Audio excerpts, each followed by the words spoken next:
We're live. Hello, everyone. Welcome to SWARMathon, a series about how AI is transforming the path to the UN Sustainable Development Goals, SDGs. My name is Mahnaz Hajesmaeili, and I'm here with my wonderful co-host, Cantera. And together we are excited to explore how cutting-edge technology, especially AI, is reshaping the path toward achieving the United Nations 17 Sustainable Development Goals. So let's start with a quick overview of the UN's 17 goals. These range from eradicating poverty, zero hunger, clean water, clean energy, to building sustainable cities. You can learn more by checking out the link that I put in the comments. It will take you to the UN's website. And also, if you or anyone that you know is working in these areas and would be interested in joining us here as a speaker for future events, please don't hesitate to reach out to me or Joaquin. We would love to hear from you. Today, we'll mostly focus on SDG 8, which is about decent work and economic growth, and SDG 9, industry, innovation, and infrastructure. And the key question we'll be asking today is, how can AI be a transformative force for sustainable business, driving economic growth while improving social and financial equity? And just feel free to ask your question as we go on and in the comments, and we'll be answer them at the end. And so today we are fortunate to have three incredible panelists here with us, and they're going to guide us through these topics. So let's dive in. Hi, everybody. I'm Cantera. I'm an AI experience designer at LexisNexis. My opinions are my own and do not reflect that of my employer. And I just want to put it out there to the world that the sister podcast to SWARMathon, Designathon, will be starting at the end of April. We'll be talking all things design and AI, and we have a totally awesome lineup of guests already. So please keep an ear out. I'll be posting about it, and hopefully you'll tune in. And I would just like to have our guests. We have Carlos and Laila and Yejide here. I'd love to have them self-introduce. Carlos, let's start with you, and then go to Laila, and then Yejide. Go ahead, Carlos. Yes, of course. Thanks, Anne. Thanks, Mahnaz. It's great to be here. Thank you for the invite. I'm very happy to be among such amazing panelists and this community. So my name is Carlos. I'm a design strategist, which is a field that uses strategic design thinking, complexity theory, and social applied sciences to really solve complex business challenges in the world. I've been working in the intersection of business and design for the past 5 years, and now I'm the head of strategy of a fashion tech startup in New York. I'm doing a master's degree in strategic design and management innovation at Parsons School of Design, part of the New School in New York City, in which part of my work there is partnering with faculty in really understanding the role of businesses in driving 1.5C lifestyles within consumers. And through all of this, understanding the role of tech in driving the change. It's great to be here. Thank you. Laila, please go ahead. Perfect. Hi, everyone. My name is Laila Martins. I'm originally from Brazil. I grew up in the US, and I've been living in Germany for the last 7 years.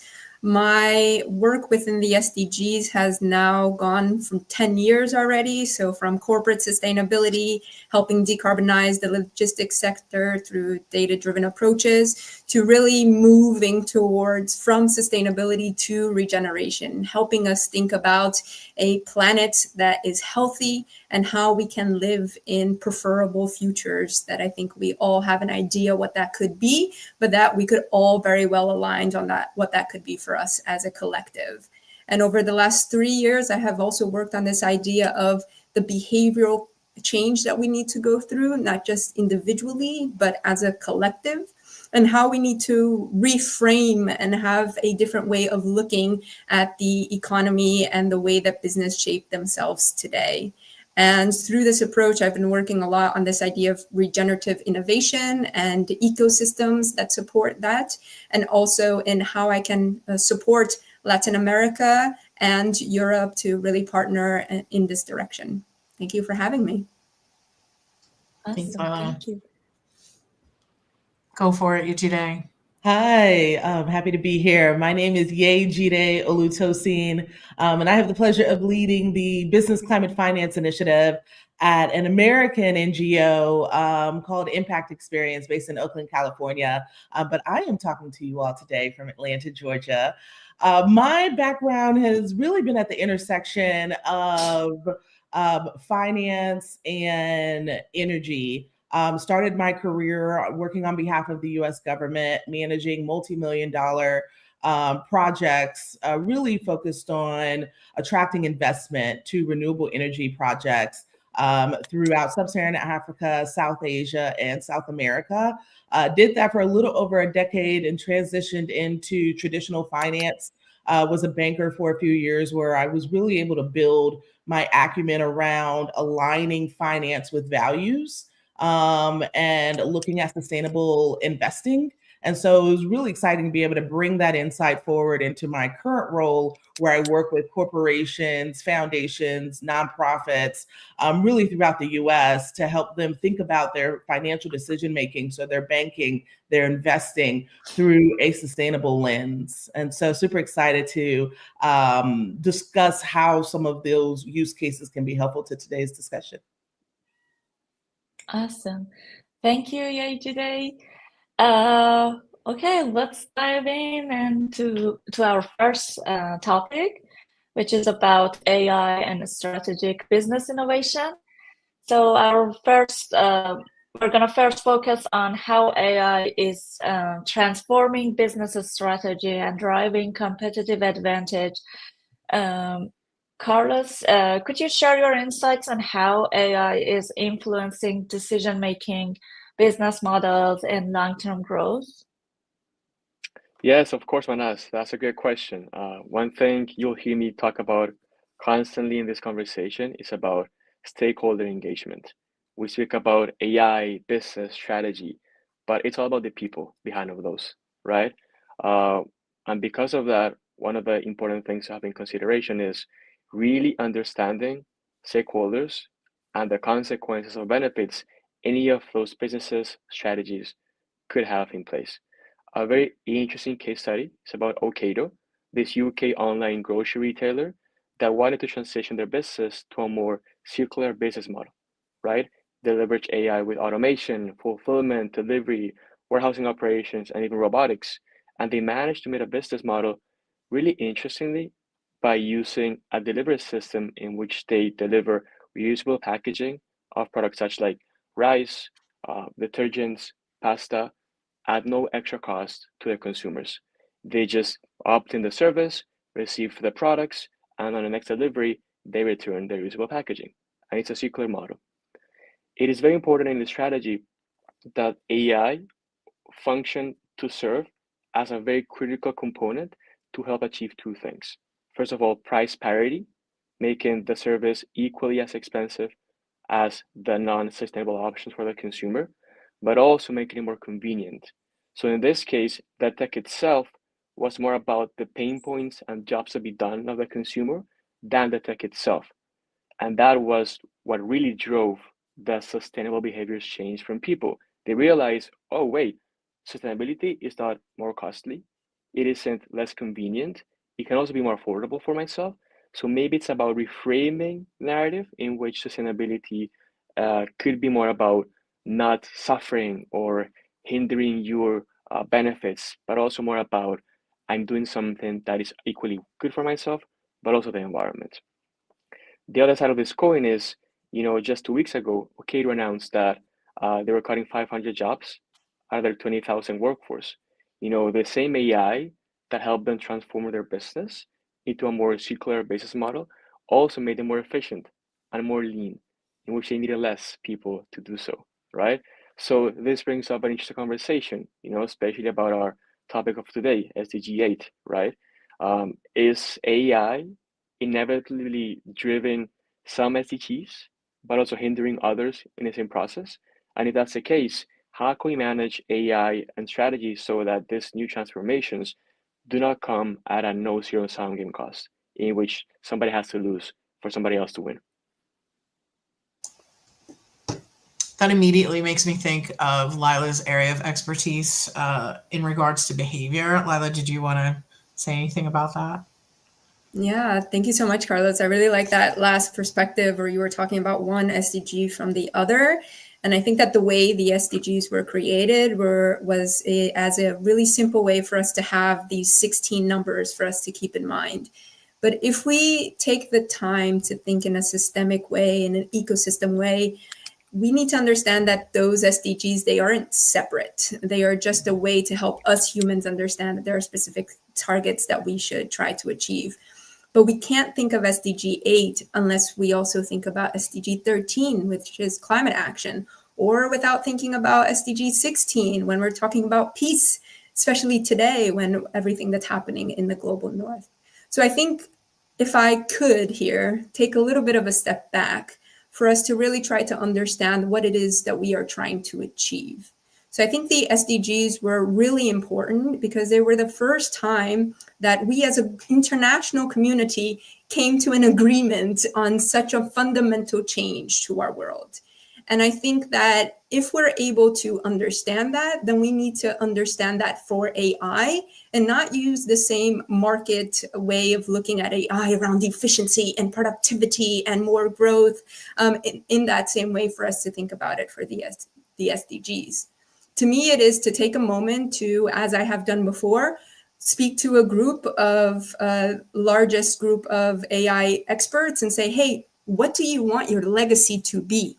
Do you want AI to be used so you can create another product to make another billionaire, to make another unicorn company?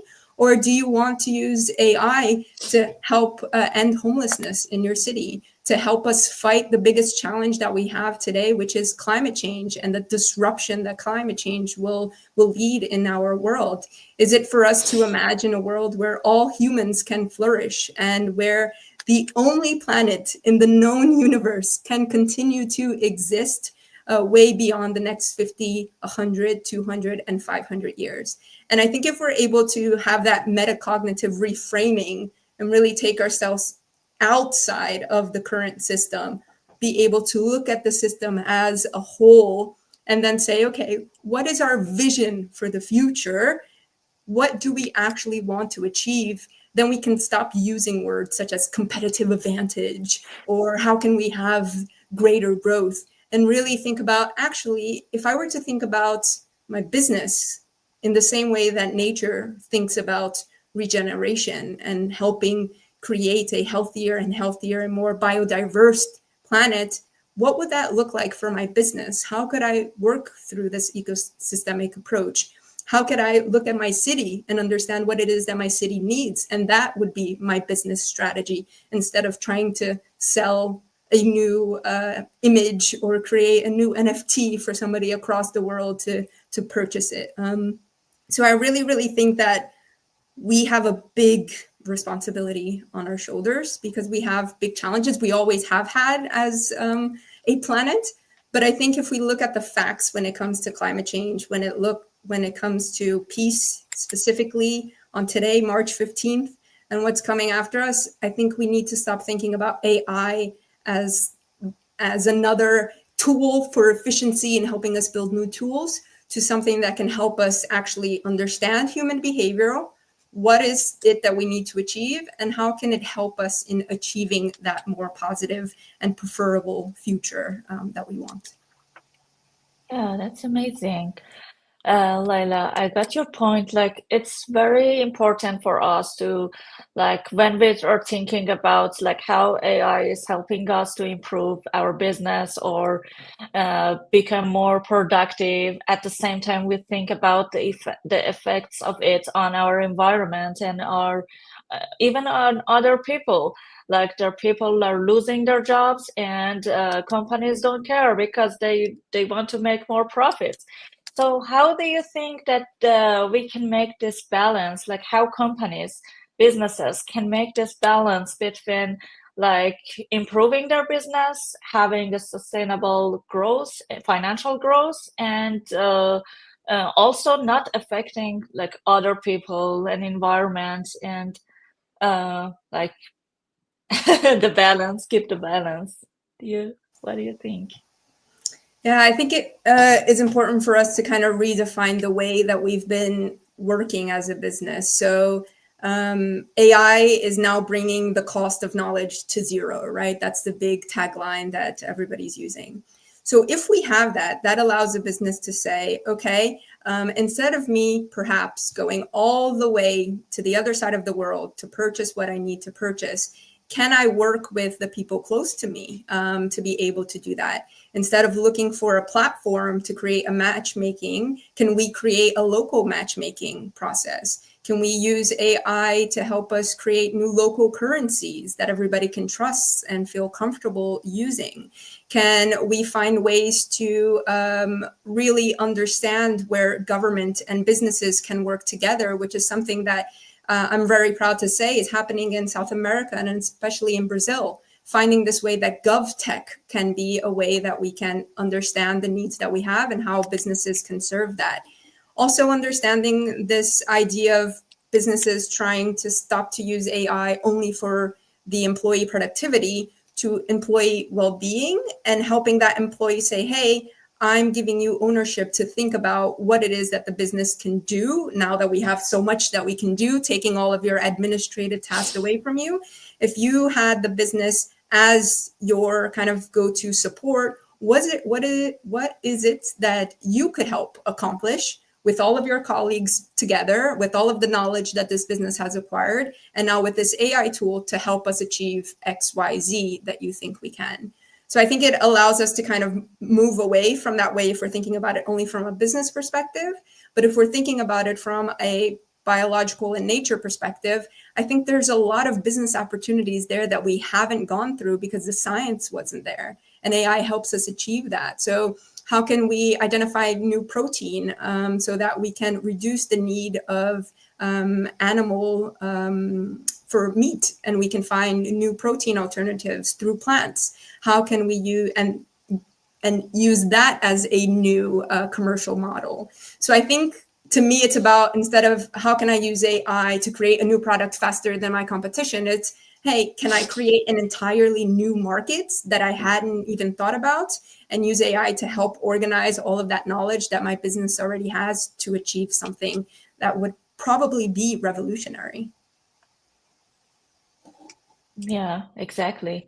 I also would like to say it from the other side, like how what are the challenges that businesses are facing, like to achieve this? Like, why don't like more businesses like adopting this to help the environment, help other people, while helping their own business as well? Like, I would like to know any of you have any opinion about this? Yeah, I can chime in, and I'm sure my co-panelists have some thoughts around this as well. But what I've seen in the work that I do, which is really that question, Mahnaz, is how do we marry, and I think Carlos brought this up a little bit at the beginning, right? This profit versus people conversation. And I love the way that Laila's thinking about it. How can we make these processes less about productivity and efficiency and more about regeneration? And I would love if corporate partners were already kind of ready to start that journey. But I will say what we've seen specifically in the US and a little bit in the European Union is really a mix of consumer demand and government regulation. And so what we're seeing here in the US is that there are younger generations that are looking for sustainable options, that are going past just putting the sustainable label. They're looking at your supply chain. They're looking at where you are sourcing your ingredients. They're, to Laila's point, is there a local option? Why is my stuff coming from 2-3 countries away when there are people in my city, in my country, in my state that can do this work? And why aren't we engaging that community? And then I would say on the government side are different regulations that are being put into place where companies are going to have to start reporting out this work. And so the work has to be done for you to report it out. And so I think that that's also kind of leading a lot of companies, especially when you think about publicly traded companies, to think about this, because ultimately it will come back to money, right? And so if your shareholders are demanding more sustainable options, are looking for ways for you to engage local communities in regenerative economics, and you're not doing that, that will negatively impact your share price, how you are seen within your particular sector. But then what keeps me kind of optimistic in this is the fact that you have people that are coming into these roles looking for these solutions. And so I spend a lot of my time talking to chief sustainability officers who are taking their role past just talking about how the brand is being sustainable or how the company is doing X, Y, and Z, but also looking internally. And so that's really where my discussion really starts with a lot of these corporations, is around the connection with financed emissions. So those are the greenhouse gas emissions that are associated with your financial decision making. So the greenhouse gas emissions that are associated with your banking, with your investing, with your pensions.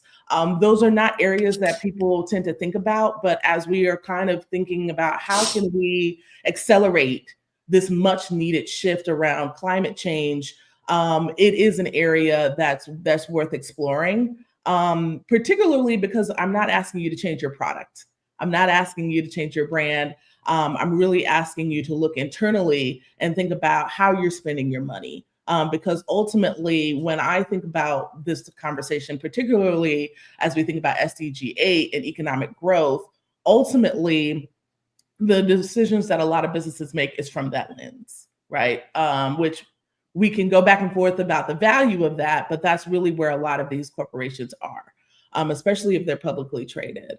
And so to find where are the kind of the gaps or the windows of opportunity where we can start having that conversation so that we can get where Laila is talking about, right? Where it's like, oh, well, we've already been thinking about internally, right? And building sustainability into our mix, into our mission, so that externally we can look for those opportunities as well.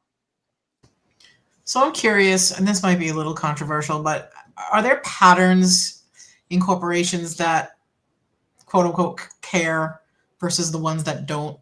Or yeah, I would say so. Something that I've seen is and for those of y'all that are into US politics, there's a live case study going on right now where you have companies that are basically putting their foot down and they're like, no, we've always been about climate change, about climate action, and we will continue to do that. Those tend to be your privately held companies because all they have to do is go to their board. Oh, so when I think about, for example, and I'm not, promoting any of these companies, but when I think about Patagonia, for example, like they have built in so many things internally around their brand when it comes to sustainability, that's what a lot of people think of when you think about sustainability, when you think about climate. There are a couple of beauty brands that do a really good job in this space. And so I would say the pattern that you see is really kind of the waffling. So they may join, an association or a climate action group, but when the political tides change, they may, receive that membership. They may go in a different direction, Whereas there are some companies, they've always been sustainable. They've always been about climate change advocacy. And so that's already really built in. So I would say the pattern, kind of short answer, Anne, is the companies that already they built the company with sustainability and climate action in mind versus those that have kind of added it on as a business unit after the fact, if that makes sense. Yeah, That makes I sense. agree. Yeah. Yeah, exactly. Maybe if Yeah, I go could ahead. add on that, because I 100% agree. And the point that you just mentioned around it's baked in, to me, it also relates on this idea of how is it baked into the people within these organizations, right? Exactly. So I also have done over the last couple of years some great work with the inner development goals. So they were exactly created with this idea of what are the behavioral collective change that we need. And one of the things that the leader of the organization says is that the single biggest failure that of leadership has been to treat adaptive challenges like technical challenges. And I think these organizations, like you were mentioned, that are just adding things on top, they have been treating climate change or social inequality as a technical challenge, right? Easy to define. They tell somebody to go over there, create a report and create something, and that's it. That's done. It's over for them. But the organizations, as you were saying, the Patagonias, the Ben and Jerry's, those that are really trying to kind of take further steps forward with not only within their industry, but trying to set an example. They are trying to do their best in understanding the challenges we have as adaptive challenges. So those that are really hard for us to identify, they're easy for us to deny, as we have seen in changing presidencies. They demand changes in the beliefs that we have. And that is so hard as a human species, especially in business, when we're so used to doing things in the same way.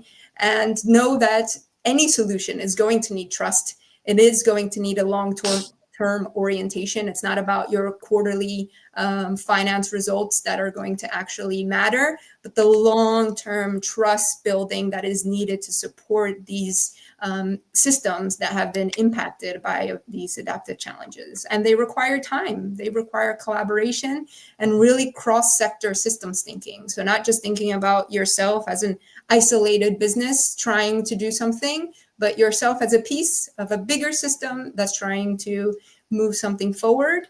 And as you so rightfully said, those are the ones that have that baked in from the very beginning and know that this will be a long process to go. And through government changes, the important thing is to think about the better world that we think we can achieve and using the company as a vehicle for that. Yeah. Mm-hmm. Carlos, how do you think that companies could balance like this short-term profitability with long-term sustainable growth? Like, what makes companies prefer that, like, over the long-term sustainable growth? Like, Of course, I think both of you, Laila and Yejide, touched about this previously, which I think is a great point. It's about how do you make the financials work as well, but thinking about the mental model changing first, right? It's about people wanting to adopt this new sustainable growth mindsets, and then that fuels innovation towards our goal. It's not the other way around. I think one of the important cases here, especially with public companies, is how can you make a case to make you resist market pressures against change, right? Sometimes, as you were saying, Laila, you're so fixated about your bottom line or next quarter that making these long-term changes, it's really difficult to talk about with your stakeholders, right, and your shareholders.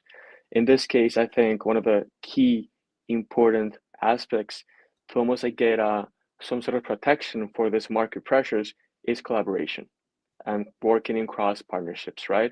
One of the key examples that I've recently saw was this case study of a project called Petaluma, in which Pepsi's, Starbucks, Coca-Cola, and many other different stakeholders within a food and beverages ecosystem partner with each other to create a closed loop reusable soda cup for a whole city in Petaluma, California.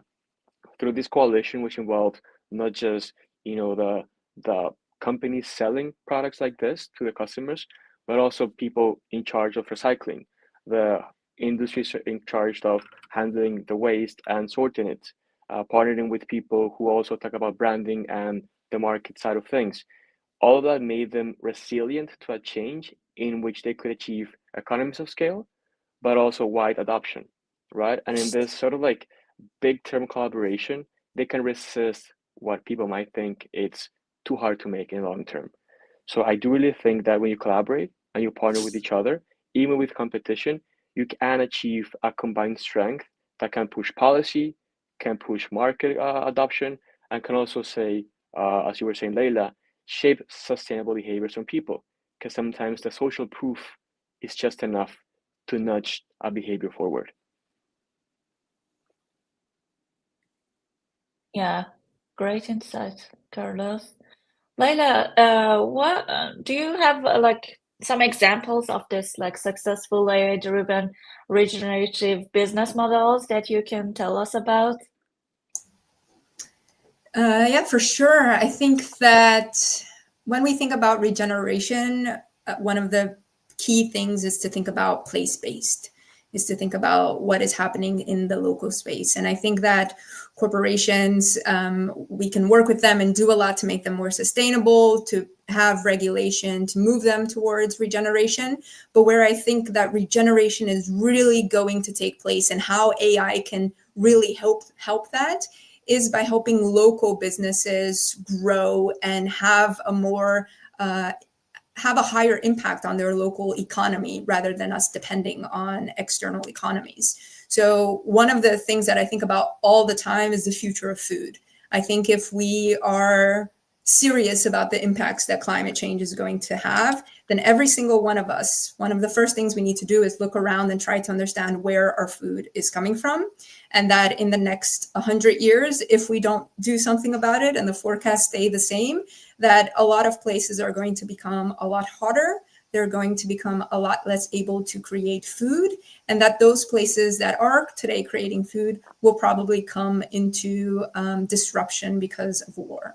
So if we take a location such as the one that I'm in today, Germany, a lot of the food here isn't produced locally. It comes from other countries. And one of our biggest challenges when we think about food security in Germany today is looking at what's happening in Ukraine, because Ukraine is the breadbasket of Europe. It is a place where we have worked with our Ukrainian brothers and sisters there for many years to create this economy of food that supports all of us.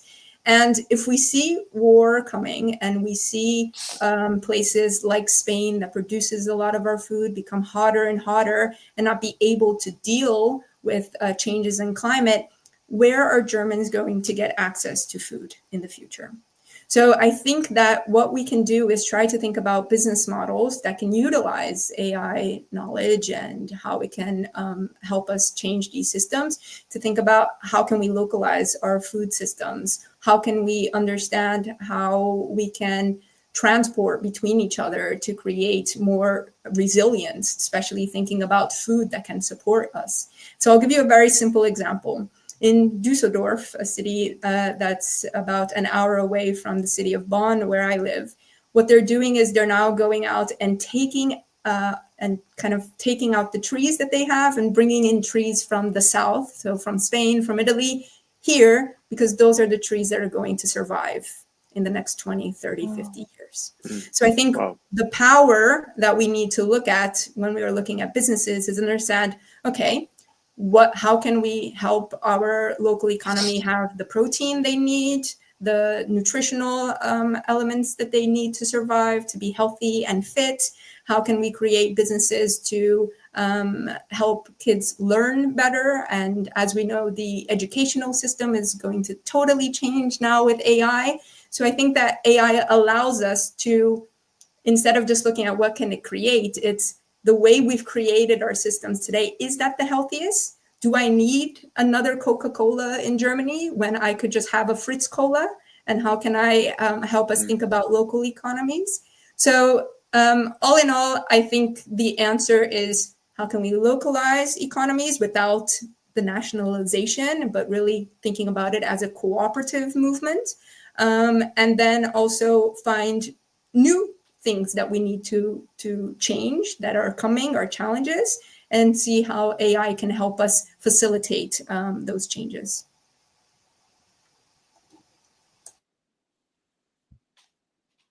Yeah, very great points, Laila.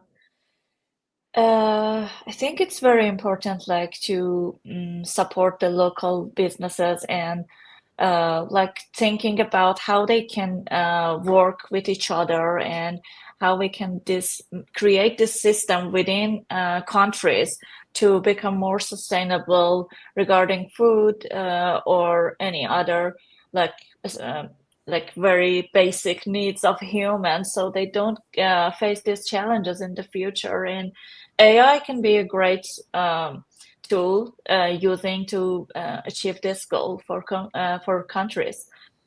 And yeah, so Yeah. how would you, Carlos, would you like to add something? Yes, of course, I would love to. Thank you, Manas. I was really thinking about your point, Leila, and also you, Yejide, about what could be the AI use case for the community-based approach, right? We sometimes see AI as this, corporate empowering tool, but what about AI for a grassroots approach, right? How can we empower these local communities? In some cases, it's not just about evolving AI to new frontiers. It's also about understanding which AI is already existing that could be applied to new use cases in a grassroots approach that could have impact in a very important way. And I think one of the key examples I would like to share about this is Barefoot Law. It's a Uganda organization founded in 2013, and they really try to tackle Uganda's problem with legal access and literacy. And they did a very interesting grassroots approach in which they installed these mobile justice boxes that are solar paneled shipping containers, which includes all the infrastructure that people need to have direct lines to lawyers, in which in a pro bono way in Kampala, they give them access to law services, many of them about labor rights, about litigations, about disputes. And all of this really tackles down to SDG 8, right? And SDG 9. How can we make decent work through legal access? How can we make much more sustainable growth through industrialization and a lot of connections between an infrastructure that is resilient, right? And the way they use AI in this approach was just streamlining some of the most common queries people had in terms of law access through automatic responses in chatbots, but also identifying their trends and their user needs, trying to improve their service within the trends that we're seeing, and also trying to overlap those trends with understanding in their communities what were the problems people usually had, so they could do more tailored services for them. So in that case, it's about what's my community, what's their need, and what's the most simple use case of an AI that can help me achieve that goal. It's not that complex. And the good thing about this is one initiative like this can have spillover effects throughout many SDGs, right? First of all, it's solar powered, the containers. So that's one good thing. Other thing is it's proved to reduce crime rates and violence rates in this location. So another improvement. It also improves, workforce because they are more prepared to battle legally against any type of litigation. So it's just a simple use of AI can have massive effects.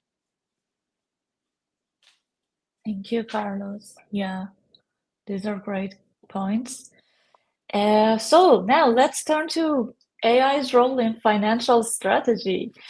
And so one question that I have in this matter is how can AI-driven financial technologies expand across to to capital for marginalized communities? Yejide, would you like to go with that? Yeah, no, I'm happy to kick things off.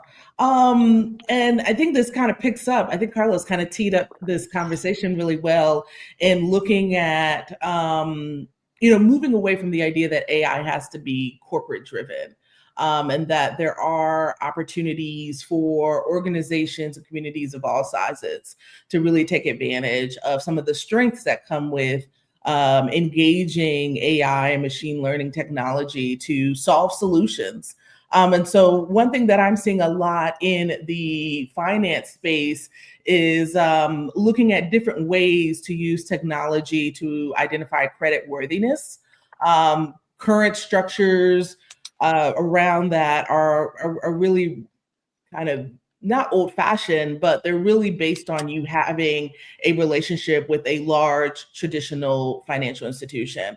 And so who does that leave out? People that are unbankable, people that don't have access to traditional banking services. So your debit card, your credit card, there are millions of people on this planet that for a lot of different reasons don't have access to that, but need investing for their farm, or need capital access, or need access to capital to start their social enterprises, or to deal with a climate impact emergency, which I think is very timely and relevant right now.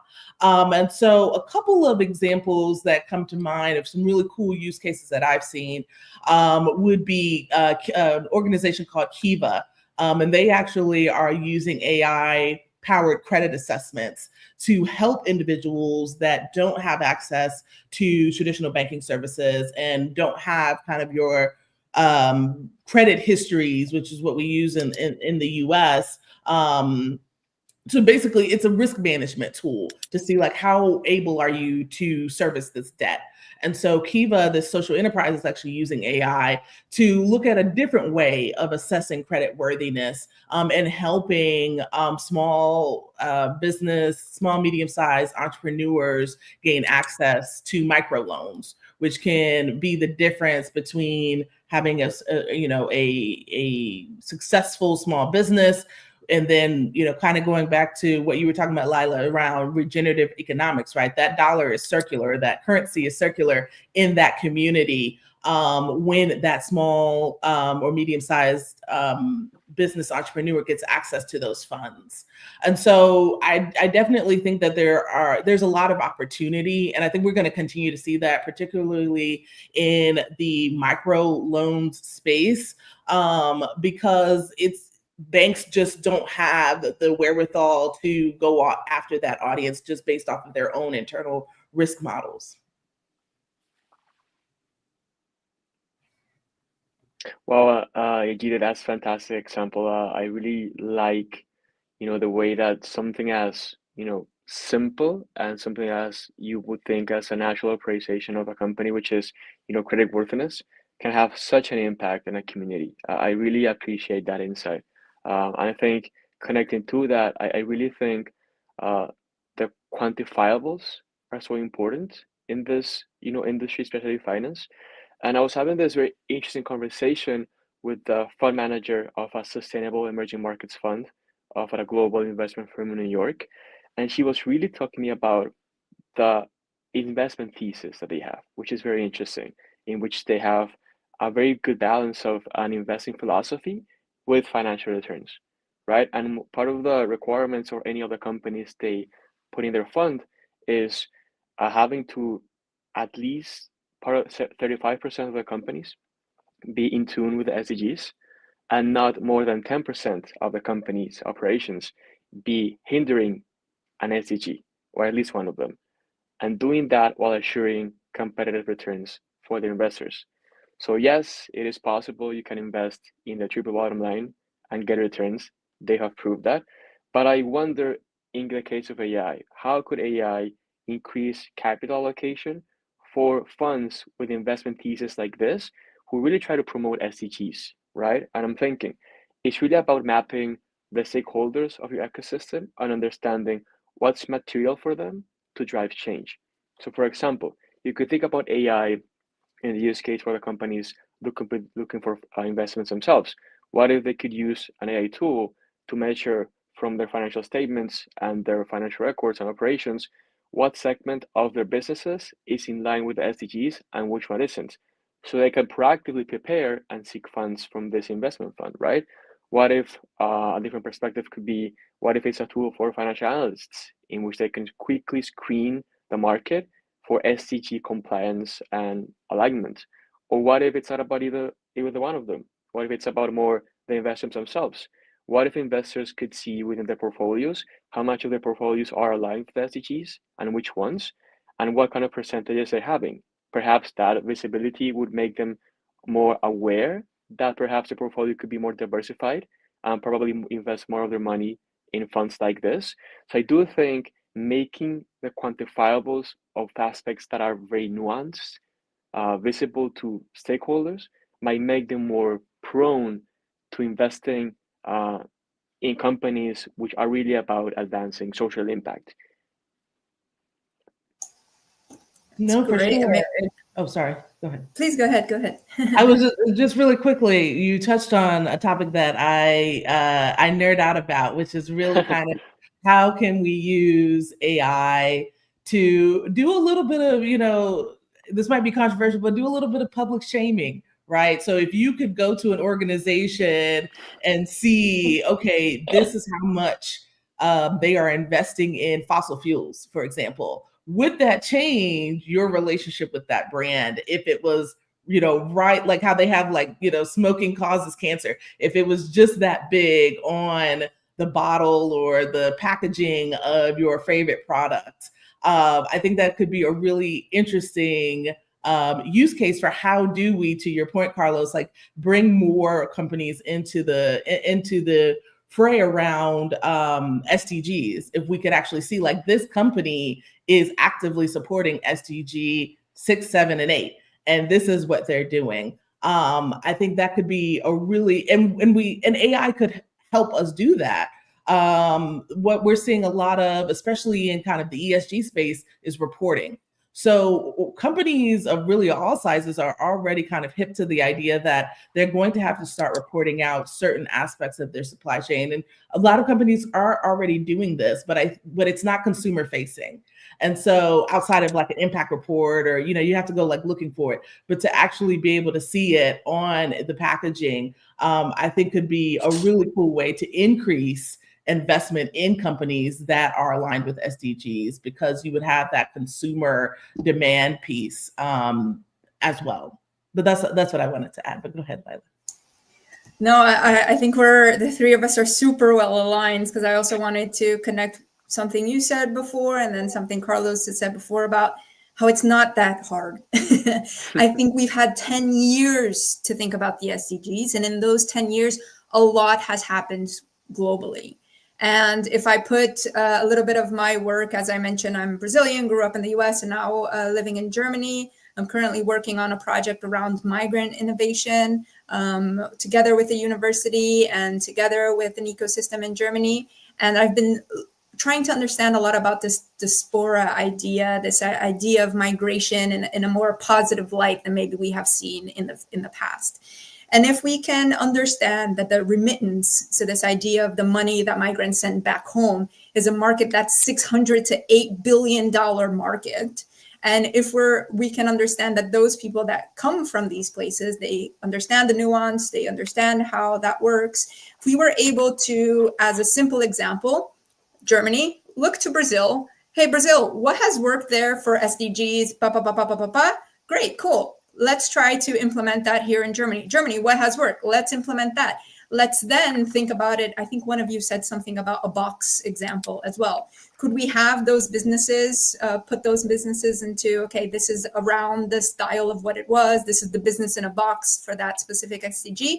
Then let's share that across countries and let's help upskill people, perhaps the marginalized community that maybe have been underrepresented in businesses, and say, hey, instead of asking you to go find a job that might fire you in a couple of years because AI is taking over, why don't we help train you so you can implement this business, which we are sure is going to work because it's worked in this country, that country, and that country before, and implement it. And also coming back to the remittance sector, how can we have AI help us support those people like me that are living abroad, that have a good job, that are in the age of thinking about investments, so we can invest not in the Fortune 500 companies only, but how can we be investing in those places where that €1 or that $1 is worth a lot more. And if we're thinking about SDGs, could have a lot of bigger impact as well.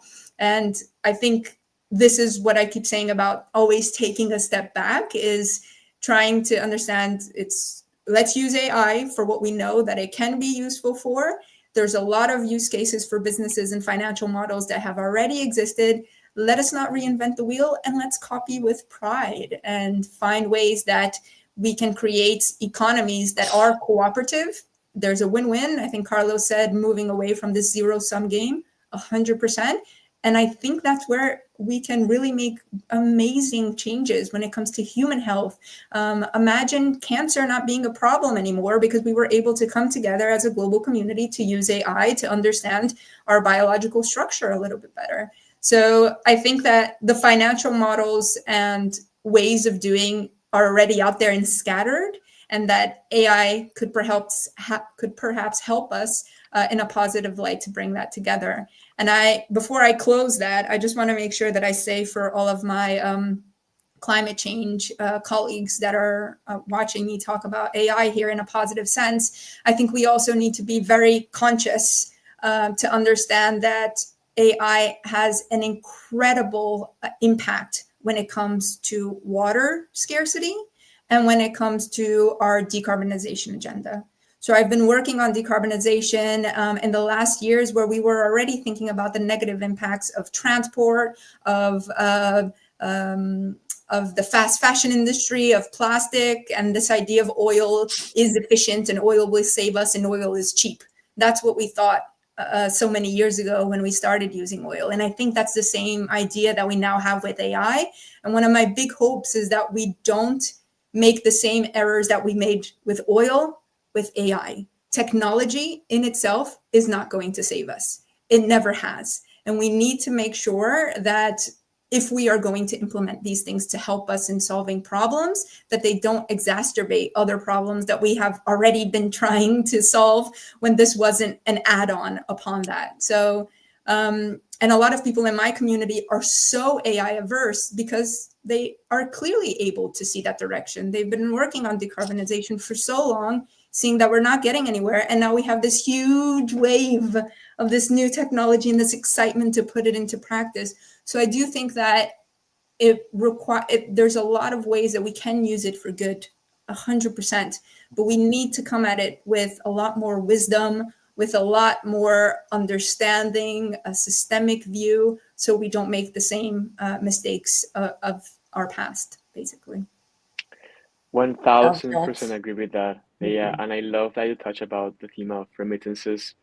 Funny enough, my graduate thesis was on remittances, and mostly concerned about what's the social remittances in the ecosystem, in which people not just send money back home, but also send skills, information, knowledge, and how can you really see upskilling of the workforce through cross boundaries of countries. Very interesting. And part of the idea there was the importance of understanding that it's more about than just financials, right? It's a huge number of remittances sitting back home, but it's also about the social impact of the diaspora, correct? And I believe connecting it back to the financial case for investing in socially driven impact cases, but also understanding the role of AI in it. I do think that one key aspect is enhancing that impact by measuring non-financial impact, but quantifying it so it's valuable for investors in their language. So I think my favorite company maybe in the world has to be Acumen. Yejide, I think you might, of course, love this as well. And I do love the approach towards social impact investment, especially their thesis of patient capital, right? In which they use philanthropy as an investment thesis. So they prioritize long-term social impact, but really accept lower market rates because they understand that sometimes it's about the social impact first, correct? And the way they measure their investments and all the work they do in philanthropy is with a data-driven methodology called lean data. And the cool thing about this is that it tries to quantify not just the quantifiables in which it increases productivity, it increases, for example, crop yields in agribusinesses, but also things like how was the quality of life increased in a quantifiable way. So, for example, trust increased in 60%, happiness increased in 80%, stress reduced in 80%. And those things could be as important for a social impact entrepreneurship just as the business case, right? the interesting thing about this is that through this methodology, they're able to put a dollar price on it. So they're able to match a very ambiguous, qualitative, intangible aspect of a social entrepreneurship impact investment with an equally understandable dollar value through a social return investment standard, right? In this case, of course, the human is key, because it's very important to understand that to really understand this this impact, there's a lot of cultural nuances and a human to human connection to understand what's impact being done.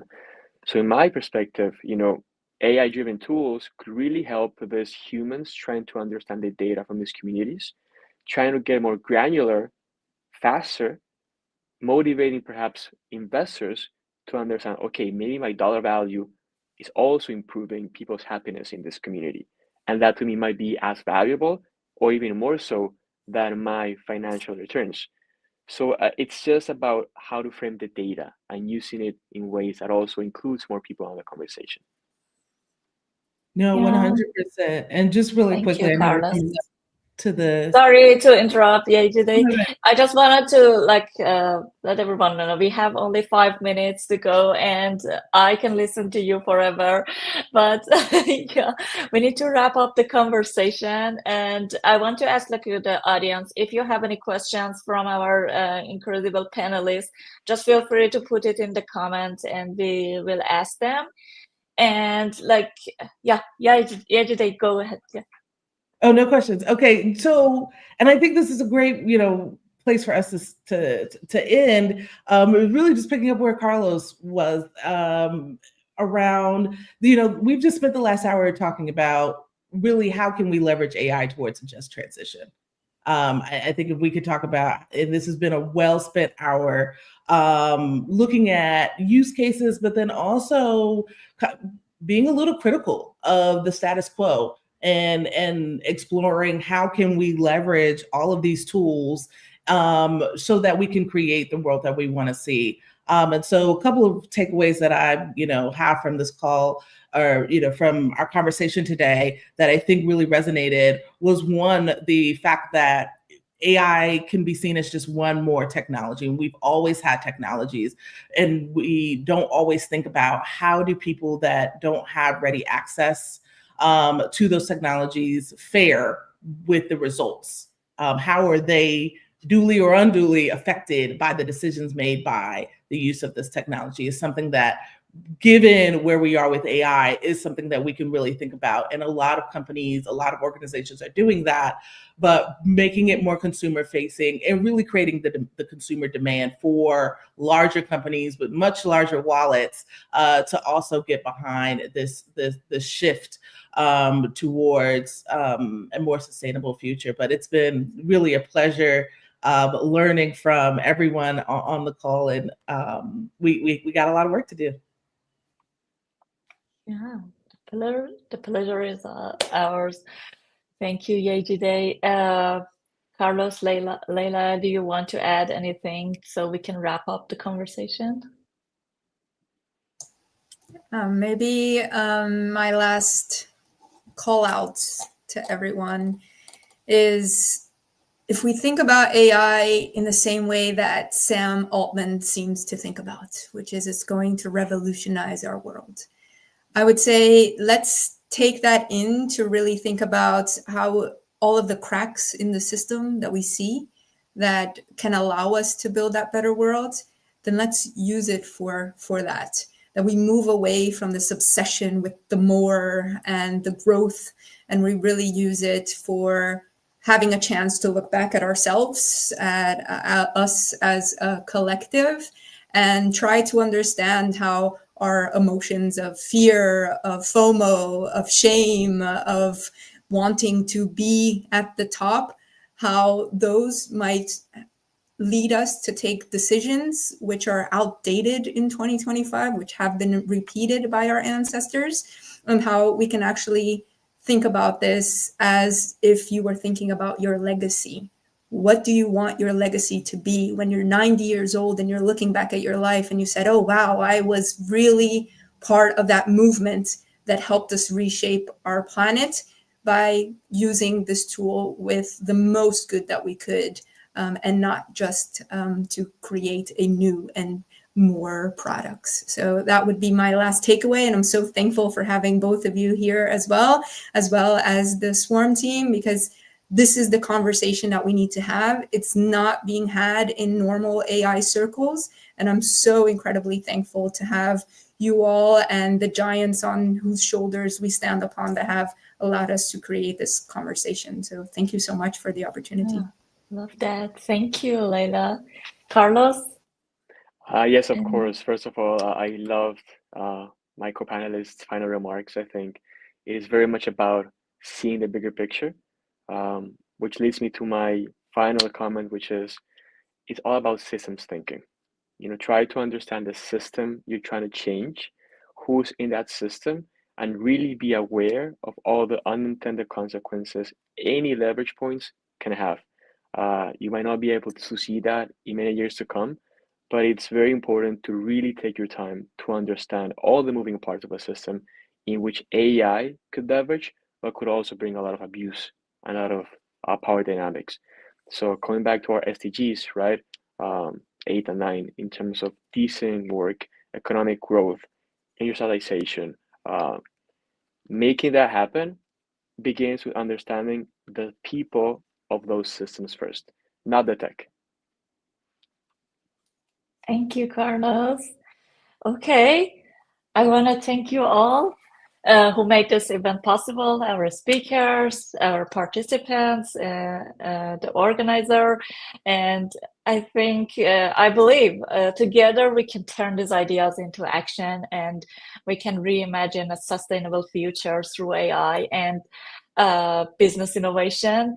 And well, I wish all of you a happy, wonderful day and weekend, and thank you.